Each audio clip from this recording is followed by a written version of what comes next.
आज हमने शुरू करना है ग्रेविटेशन। हालांकि इसमें काफ़ी सारा पार्ट इस बार कट गया है, लेकिन मैं वो कटा हुआ पार्ट भी पढ़ाऊंगा क्योंकि उसके बिना समझ नहीं आने का आगे की बात। तो ग्रेविटेशन है क्या?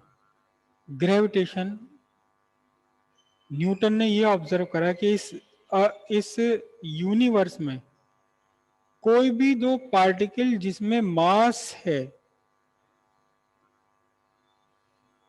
कोई भी ऐसे दो पार्टिकल जिनमें मास है, ये दो पार्टिकल एक दूसरे को अट्रैक्ट करते हैं। क्यों अट्रैक्ट करते हैं ये आज तक कोई नहीं जान पाया।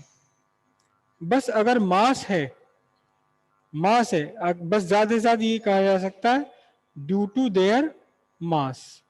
मास होने के कारण ये दोनों आपस में एक दूसरे को अट्रैक्ट करते हैं। मास होने के कारण दो मटेरियल बॉडीज एक दूसरे को आपस में अट्रैक्ट करती हैं। दो बॉडीज एक दूसरे को अट्रैक्ट करती हैं मास होने के कारण, एक दूसरे मास होने के कारण। तो अब ग्रेविटेशन, इस फोर्स को नाम दिया गया attraction between two material particle due to their mass. Attraction between, केवल और केवल अट्रैक्शन और कुछ भी नहीं। रिपल्शन नहीं होता कभी भी, हमेशा अट्रैक्शन ही होता है। Attraction between two material bodies due to their mass is called gravitation. दो बॉडीज का मास के कारण, उनके पार्टिकल के मास के कारण आपस का अट्रैक्शन कहलाता है क्या?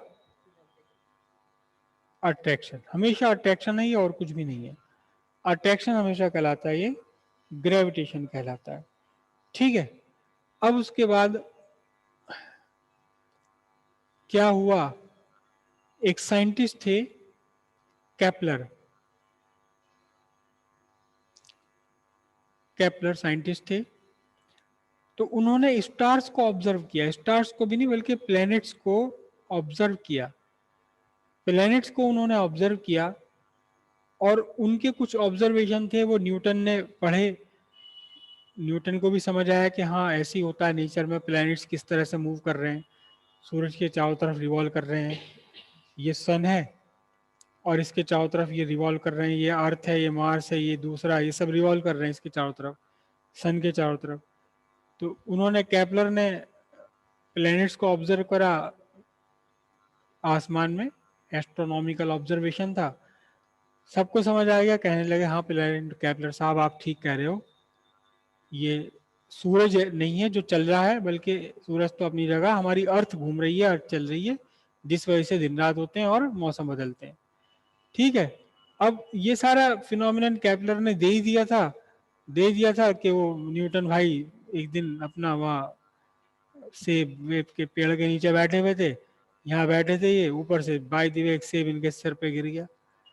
इन्होंने कहा मजा आ गया, बड़ा मीठा सेब है, तो जिसे कहते हैं हम हिंदी लैंग्वेज में क्या, टपका।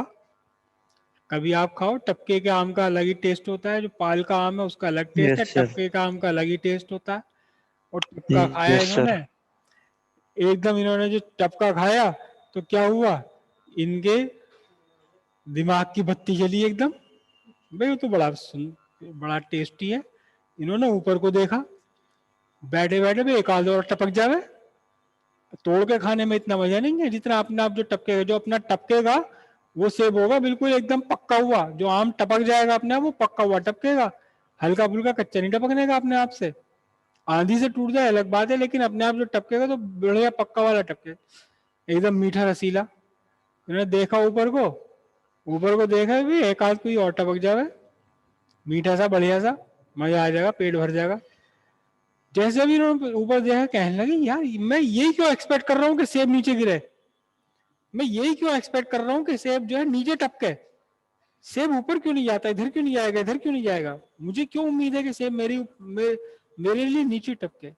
बस उन्होंने कहा जी ये ग्रेविटेशन है, ये ग्रेविटेशन है।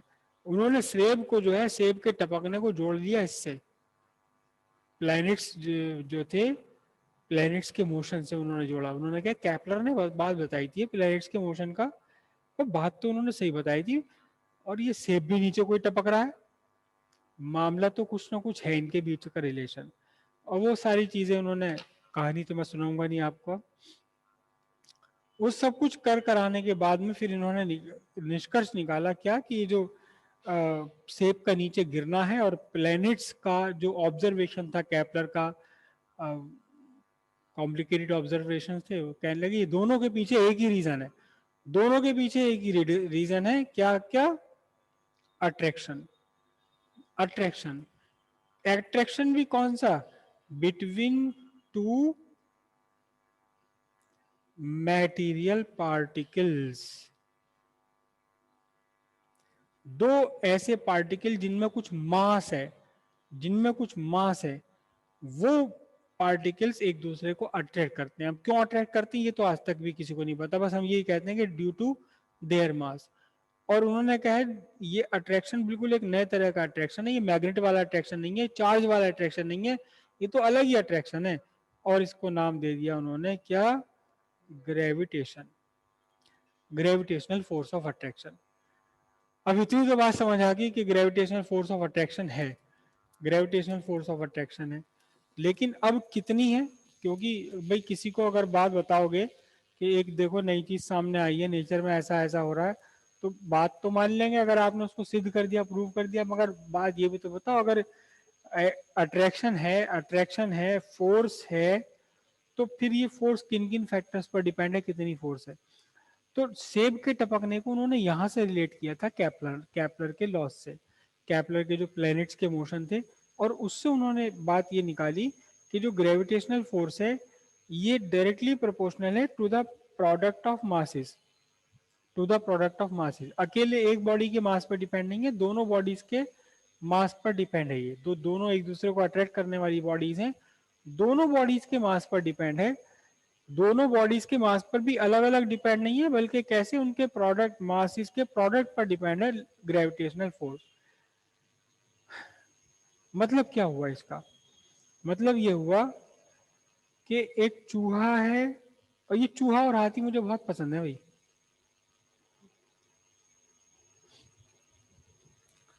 तो कहने लगे कि भाई ये जो हाथी है ये चूहे को अटैक करता है, और चूहा, ये जो हाथी है इसने चूहे को अपनी तरफ अटैक करा, तो चूहा भी कोई कम नहीं है। यह हाथी से कहता है अच्छा तू मुझे अटैक करेगा, ले मैं भी कर रहा हूं अटैक। और दोनों दोनों एक दूसरे को सेम फोर्स से अटैक करते हैं।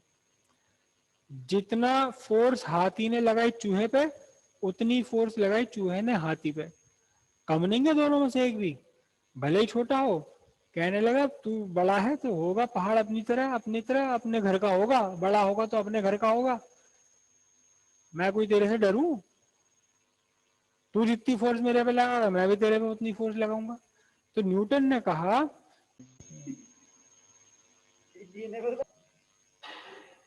तो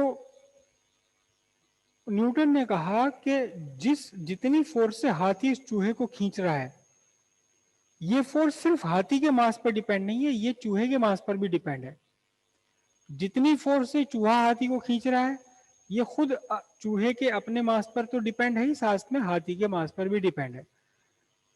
फोर्स दोनों एक दूसरे पर लगा रहे हैं, सेम लगा रहे हैं, और दोनों की ही फोर्स एक दूसरे के मास पर भी डिपेंड है, खुद अपने मास पर भी डिपेंड है। दूसरी बात इन्होंने क्या पता लगाई? कि दूसरी बात ये पता लगाई कि इनके बीच की जो फोर्स है लगने वाली, ये inversely proportional to square of distance है। जितना ज्यादा एक दूसरे क्लोज होंगे उतनी ही तकड़ी फोर्स लग जाएगी, जितना एक दूसरे से दूर जाएंगे उतनी ही कम फोर्स लगेगी इन दोनों के आपस में, एक दूसरे के बीच में। बात यहां तक की समझ आई? मतलब क्या हुआ? उन्होंने कहा कि एक हाथी एक चूहा है, ठीक है। लो जी कॉपी भी खत्म हो गई है, तो चलो इसी से निपटा दूं आज काम। उन्होंने कहा कि एक हाथी है एक चूहा है, ये चूहा और ये हाथी, ठीक है। ये दोनों 1 मीटर की डिस्टेंस पर खड़े थे, तो इन पर एक फोर्स लग रही थी एफ। उन्हें कहा चल ज्यादा बकवास मत कर, यहाँ से जा अपने घर। चूहा कह रहा हाथी को ज्यादा बकवास मत कर, हट जा मेरे रास्ते से। हाथी ने कहा चल अच्छा हट जाता हूं मैं। ये चलेगा 2 मीटर की दूरी पर। तो अब इनके बीच जो इतनी फोर्स लग रही थी ना वो कम हो जाएगी। जो फोर्स लग रही थी इनके बीच में वो फोर्स कम हो जाएगी। फोर्स कितनी रह जाएगी? एक चौथाई रह जाएगी। डिस्टेंस अगर दुगना कर दिया तो एक चौथाई रह जाएगी। उन्होंने फिर दोनों में एक दूसरे से लड़ाई कर रहे थे, फिर दोस्ती सी होगी, कहने लगे चल अच्छा चल छोड़, तू भी मेरे पे फोर्स लगा रहा है, मैं ही फोर्स लगा रहा हूँ तेरे पे, कोई ये हमारी कोई रोज रोज की बात तो है, ये कोई नई बात तो है नहीं, तो रोज रोज की बात है, तो फोर्स तो लगेगी लगेगी। न्यूटन ने पहले कह दिया कि भाई एक दूसरे के पास आओगे तो फोर्स लगेगी। चलो तो लो चलो हाथ मिला लेते हैं।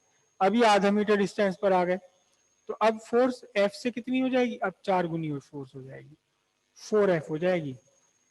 मतलब जितनी 1 मीटर डिस्टेंस पे खड़े थे चले गए 2 पे तो फोर्स रह गई एक चौथाई, और 1 मीटर डिस्टेंस पे खड़े थे आगे आधे मीटर डिस्टेंस पे तो फोर्स हो गई कितनी? 4 गुनी। फोर्स F लग रही थी तो अब हो गई 4F। यहां से दुगने डिस्टेंस पे गए थे, फोर्स F लग रही थी, हो गई F/4। तो अब इससे क्या रिजल्ट निकाला? न्यूटन ने कहा देखो भैया, फोर्स डायरेक्टली प्रोपोर्शनल है प्रोडक्ट ऑफ मास के, लेकिन इनवर्सली प्रोपोर्शनल है square of distance between the two particle. दोनों के पार्टिकल्स के बीच का जो डिस्टेंस है इसके इनवर्सली प्रोपोर्शनल है। अब प्रोपोर्शनैलिटी हटाने के लिए क्या करेंगे? G m1 m2 upon R square, एक प्रोपोर्शनैलिटी कांस्टेंट लगा दिया इन्होंने। प्रोपोर्शनैलिटी को कांस्टेंट लगा दिया तो क्या था? ये इसको कहा गया ग्रेविटेशनल कांस्टेंट। ग्रेविटेशनल कांस्टेंट, ठीक है। तो बेसिकली न्यूटन के सिर पे गिरा तो था सेब, सेब से उन्होंने रिलेशन लगाया प्लैनेट्स का, और प्लैनेट्स के लिए फॉर्मूला दिया था। जो प्लैनेट्स हैं अर्थ प्लूटो नेपच्यून मार्स वार्स, ये इनके सबके बीच के लिए इनके लिए फॉर्मूला दिया था। लेकिन फिर दूसरे साइंटिस्ट ने एक्सपेरिमेंट करा, उन्होंने कहा, इन्होंने न्यूटन को तुरंत कॉल लगाई, एक साइंटिस्ट ने, कहने लगे न्यूटन भाई तुमने ध्यान नहीं दिया जाते हो, क्या क्या रह गया मुझसे? कहने लगे ये जो तुम प्लैनेट की बात कर रहे हो ना, जो फॉर्मूला तुम्हारा दिया था, फॉर्मूला तो तुम्हारा सही है, ये सिर्फ प्लैनेट्स के लिए नहीं है, ये पूरे यूनिवर्स में कोई से भी दो पार्टिकल अगर हैं, कोई से भी दो पार्टिकल अगर हैं जिनमें कुछ कुछ थोड़ा बहुत मास हो, तो उन्हीं के लिए फॉर्मूला, तुम्हारा वाला फॉर्मूला तो सब जगह फिट बैठ रहा है, सिर्फ प्लैनेट्स के लिए फिट नहीं है, ये तो फॉर्मूला हर जगह फिट बैठ रहा है। ये चूहे हाथी के लिए भी फिट बैठ रहा है, ये अर्थ और सन के लिए भी फिट बैठ रहा है, और ये चींटी के लिए और हाथी के लिए भी फिट बैठ रहा है, सबके लिए फिट बैठ रहा है। तो फिर ये जो जी था, कहने लगे अच्छा फिर क्या करें? फिर कहने लगे जी ऐसा करो, तुम इस जो तुमने जो कहा ना ग्रेविटेशनल कांस्टेंट है ये, इस ग्रेविटेशनल कांस्टेंट का नाम बदल दो, क्योंकि ये सब जगह एप्लीकेबल है, तो इसका नाम रख दिया गया फिर यूनिवर्सल, यूनिवर्सल ग्रेविटेशनल कांस्टेंट। तो जी की वैल्यू है यूनिवर्सल ग्रेविटेशनल कांस्टेंट। समझ आए बात? यहाँ फोर्स न्यूटन में m1 m2 मासेस क्या किलोग्राम में, और ये डिस्टेंस पर। अब ग्रेविटेशनल कांस्टेंट कितना है? अब यूट्यूब पर कई बच्चे मुझसे पूछ रहे हैं कि जी ग्रेविटेशनल कांस्टेंट कैसे पता लगता है? ग्रेविटेशनल कांस्टेंट या कोई भी कांस्टेंट हो, प्रोपोर्शनैलिटी कांस्टेंट कोई भी हो, वो सिर्फ और सिर्फ पता लग पाता है प्रैक्टिकली। प्रैक्टिकली पेन भी खत्म हो गया। तो कोई भी प्रोपोर्शनैलिटी कांस्टेंट हो, ये कैसे फाइंड होगा? ये सिर्फ और सिर्फ प्रैक्टिकली फाइंड होगा, इसे थ्योरेटिकली फाइंड नहीं कर सकते। कैसे फाइंड करेंगे प्रैक्टिकली? देखो ध्यान से, m1 is equals to m2 is equals to 1 kg and r equals 1 metre. तो फिर अब देखना जरा ध्यान से, ये 1 1 1 कर दूंगा मैं, तो निकल कर आएगा g is equals to f। तो ग्रेविटेशनल प्रोपोर्शनैलिटी कांस्टेंट फाइंड करने के लिए क्या करो? दो मासेस लो, m1 और m2 दोनों ही कितने होने चाहिए? 1 kg होने चाहिए, 1 kg होना चाहिए। इससे कोई फर्क नहीं पड़ता कि ये लोहे के हैं या मास है, पत्थर है, क्या है। और इन दोनों के सेंटर्स को एग्जैक्टली रख दो 1 मीटर की डिस्टेंस पर। और अब किसी भी प्रैक्टिकल तरीके से, किसी भी तरीके से, चाहे उसमें कुछ भी जुगाड़बाजी लगानी पड़े, कोई भी अरेंजमेंट करना पड़े, इस फोर्स को नाप लो कि कितनी फोर्स लग रही है। जितनी भी फोर्स लग रही है यही फोर्स ग्रेविटेशनल कांस्टेंट के इक्वल है। जितनी भी फोर्स लग रही है यही ग्रेविटेशनल कांस्टेंट के इक्वल हो जाएगी। तो gravitational constant, universal gravitational constant is equal to the force acting between two identical bodies of mass having 1 kg kept separated by a distance of 1 meter। 1 metre distance पर 1-1 kilo के 2 bodies आपने रख दी, तो इनके बीच में जो भी फोर्स लग रही है वही फोर्स की वैल्यू होती है क्या, ग्रेविटेशनल कांस्टेंट। तो 1 किलो की 2 बॉडीज को आपने 1 मीटर की डिस्टेंस पर रखा और बीच में इनके एयर हो या कुछ भी, उससे कोई फर्क नहीं पड़ता। तो आपने देखा कि इनके बीच में लगने वाली जो फोर्स है वो है 6.67 इंटू 10⁻⁻11, 6.67 इंटू 10⁻⁻11, और यही क्या हो जाएगा, ग्रेविटेशनल कांस्टेंट की वैल्यू हो जाएगी। देखो ग्रेविटेशनल कांस्टेंट की, इसकी यूनिवर्सल ग्रेविटेशनल कांस्टेंट की यूनिट क्या होगी, अगर मैं यहां से निकालूं इसी फॉर्मूले से, तो निकलेगा G is equal to F R square upon m1 m2। तो F क्या है, फोर्स न्यूटन में, R क्या है, मीटर स्क्वायर, तो क्या इसकी यूनिट हो गई, न्यूटन मीटर स्क्वायर। तो नहीं चल रहा ये, न्यूटन मीटर स्क्वायर, और नीचे अपॉन में देखो क्या है, नीचे kilogram into kilogram, mass into mass, तो नीचे कितना हो गया, अपॉन में किलोग्राम स्क्वायर। ये आपकी पूरी की पूरी आ गई क्या, gravitational universal gravitational constant 6.67 into 10⁻11 newton metre square पर किलोग्राम स्क्वायर।